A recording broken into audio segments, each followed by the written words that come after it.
ancestors gave me gifts to read cards, predict and heal.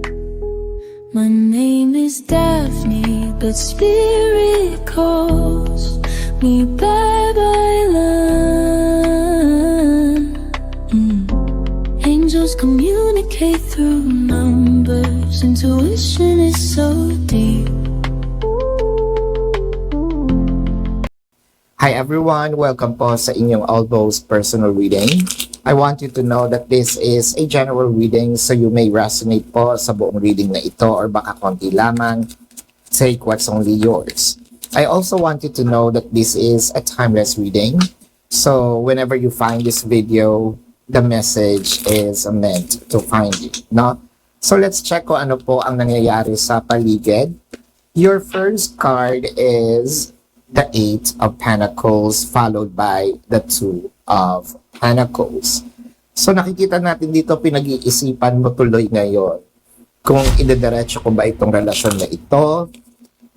Ito bang relasyon na ito ay para sa akin? Ito bang taong ito ay seryoso sa akin? Kumbaga, dumapo, no? Ang paru-parong pangalan ay uncertainty sa'yo. Kasi kung tuwid, seryoso, genuine, ang nakikita mo, hindi mo to mafe-feel. Meron ka sigurong nararamdaman or parang nasisense that your person might not be that serious, no? Baka you're smelling something fishy. Ayan. With the Ace of Wands. Baka kasi iniisip mo dito, ito bang taong ito ay ginagamit lang ako for sex, no? Nakikipagrelasyon lang ba sa akin for the sake of mapunan ang kanyang kakatihan, or baka passionate lang din naman talaga ito? Kasi hindi naman natin sinasabi na itong person na ito may easy access sa'yo before, pero ngayon siguro meron na, no? With the Hangman, siguro ito na yung part na bakit palagi, no? Pag nagkikita kami, hindi pwedeng walang mangyayari sa amin. Parang kapag walang ganon, hindi siya, parang hindi siya engaging, parang malamig siya. Kapag, kunyari, lalabas lang or manonood lang ng sine, bakit parang hindi siya masaya, nire-reschedule niya, pero ayan, kapag mapag-uusapan na mangyayari yung ganon, no, go, laging aktibo, no, parang walang pwedeng makasira ng schedule, kailangan diretso. Pero pag iba, kapag hindi yun kasali, madami ng dahilan, madami ng alibay, no. So with the Judgment and the Page of Pentacles, kasi pakiwari ko before medyo in doubt ka talaga dito sa relationship na ito or sa kilos nitong taong ito, pero nanaig ang pagiging matigas ang ulo natin. So, nandiyan na yan. Wala na tayong magagawa. We might not be able to go back the hands of time. Well, for now, sabi kasi sa quantum physics, no, dadating yung time that we can probably travel from the past or the future. Pero for now, wala tayong magagawa, no, nandyan na yan. With the Hangman, clarified with the Ace of Cups, and the Hierophant. So parang inaantay mo dito na siguro itong person na ito, yung ma-feel naman natin na merong emotion, may pagmamahal. Hindi lang puro action, no? Hindi lang puro jer. Ayan. With the Page of Pentacles, well, dadating naman daw yung time na yun. Mabuti na lang. Pero it may take a little more time na dadating yung siguro na una lang talaga, no? Physical attraction. Pero yung commitment per se or yung emotion, parang feeling ko dadating siya on the latter part, no? Ganito na ba ngayon ang relasyon? Kasi di ba dati before pa. So matagal na panahon na yon, dati before. Nauuna yung love, no? Nauuna muna yung pangaharana. Yung mga, siguro, panahon pa ng mga lolo't lola natin. No? Pero times evolved. Parang nagkakabaligtad. Nauuna muna si Gerger bago yung love. I don't know kung ganito na siya ngayon or mas malala na. Siguro dati meron din naman ng mga kapanahunan ko. Pero parang ngayon mas malala na, no? With the King of Cups and the Knight of Wands. See? Dadating naman siya.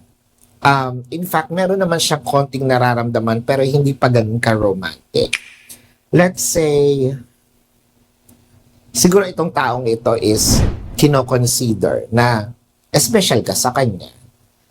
Pero don't expect that this person loves you romantically. No? You may be special because you're providing something that this person needs. Pero technically, no, yung puso niya, well, sabihin natin at least tumitibok na ng kaunti para sa iyo. Na-address na mahalaga ka. Pero wala pa kasi dun sa emotional eh. The Eight of Cups and the Empress, yeah. Parang pakiwari natin, it's more of pipigilan nitong taong ito dumating dun sa part na magkaroon ng emotional attachment or maging committed. Kasi with the Empress, this is more of how you look. Sometimes, no, beauty can be beauty or yung katawan, no, pagkakaroon ng magandang katawan can be an asset and can also be a liability. Sometimes other people just yun lang yung habol. Parang feeling nila, trophy ito, ibabandera ko sa mga barkada ko, no? Or sexy ito, no? Or ibabandera ko rin sa mga barkada ko na bibihira lang yung taong nakakita ng ganitong or magkaroon ng somewhat, no, na pwedeng sabihin natin ka-connection, no, or pwedeng sabihin niyang ka-relasyon, pero deep inside kasi it's more of the aesthetic that this person wants, pero wala doon. So parang feeling natin ikaw ang mauunang ma-in love or na-in love ka na, pero tong person na ito, kasi with the Eight of Cups, parang makikita mo yung yung pushback ni person kahit papaano. Unless, siguro, dadating ang time with the Empress, baka nga magbuntis ka pa ng hindi kayo kinakasal, no? Pero kung meron man dadating yung relasyon, no, na magiging kayo, it might take a while. And siguro kung hindi mababago yung itsura mo at yung katawan mo.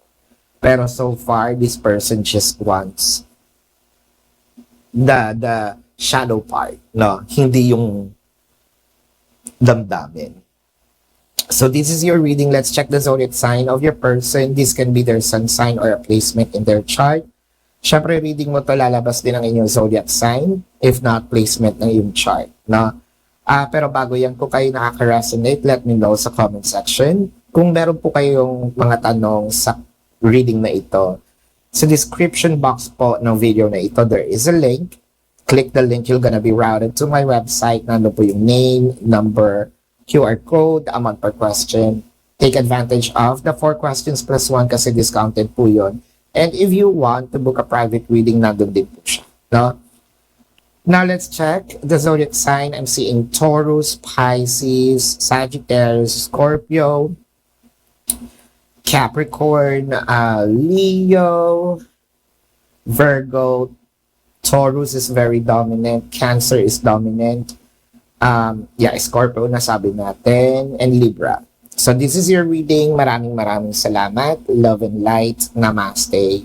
See you po sa susunod na readings. Goodbye.